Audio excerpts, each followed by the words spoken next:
最新映画情報をお届けするスターチャンネルアイズ、リポーターの中川凛子です。今回はイギリスの小説家イアン・マキューアンの初夜を映画化。誰もが経験する大人になる瞬間の儚さと美しさを切り取ったラブストーリー。スターチャンネルムービーズ水槽をご紹介します。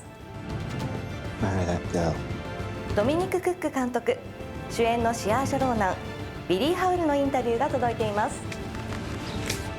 Well, On Chesil Beach is the story of a young couple who have just got married, and it's the story of their first night together.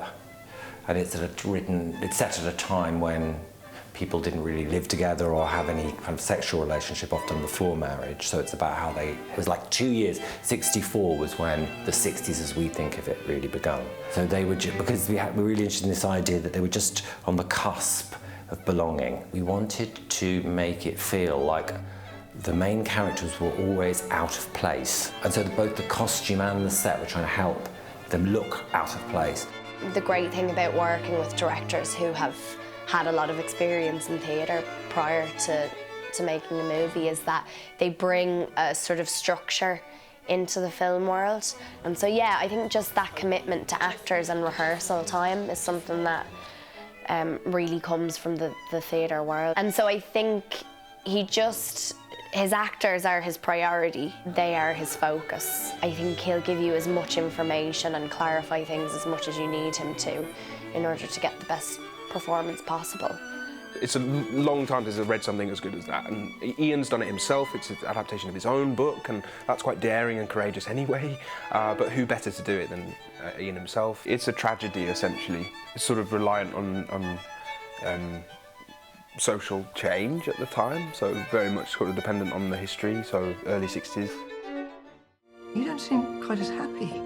Something's bothering you, Flo. I really have to go. Edward, I want to make you happy, but I think I'm always a disappointment. Have you actually forgotten that we were married today? That's what you promised today! We can never just be happy.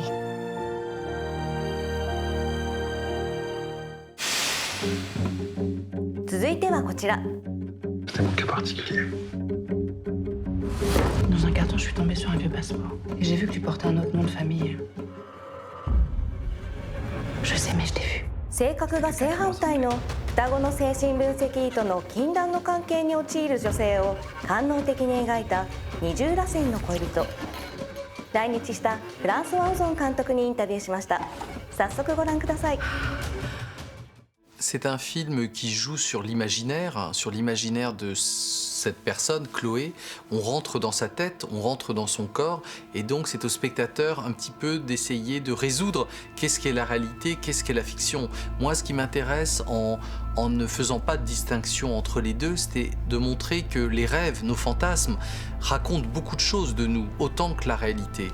Et c'est ça qui m'intéresse en faisant le portrait de cette jeune fille, c'est que pour comprendre qui elle est, il faut connaître ses rêves, il faut connaître ses fantasmes aussi bien que ce qu'elle fait dans le réel. Ce qui m'a intéressé pour ce film, c'est que l'histoire permettait, en termes de mise en scène, d'explorer des choses que je n'avais pas faites avant, de jouer sur des effets de mise en scène, de miroir, de réflexion, profondeur, voilà, de mouvement de caméra que je ne faisais pas habituellement, et ça c'était vraiment intéressant.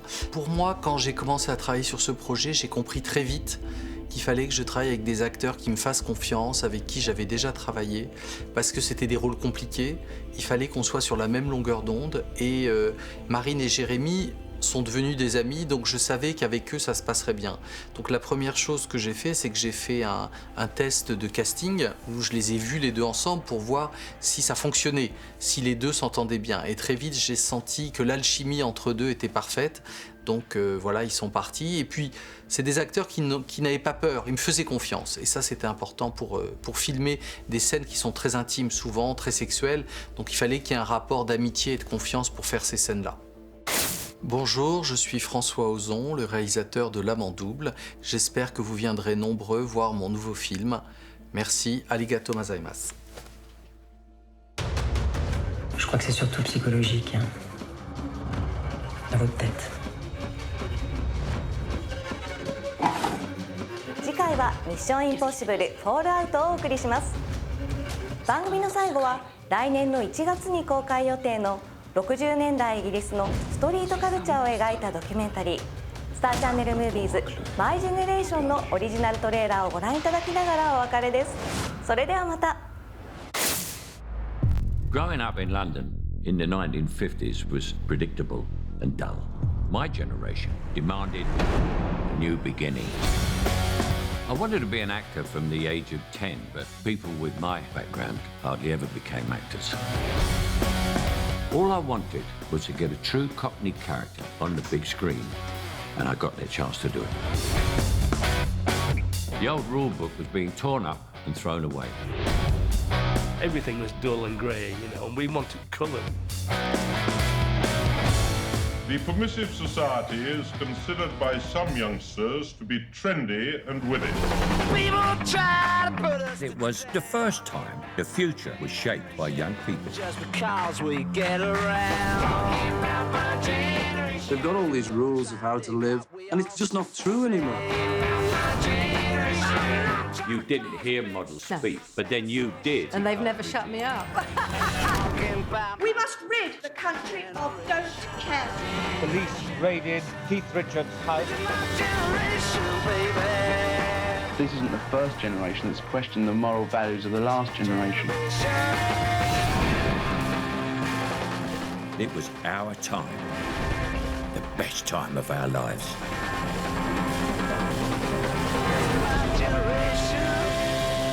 What was it all about? I'm going to show you.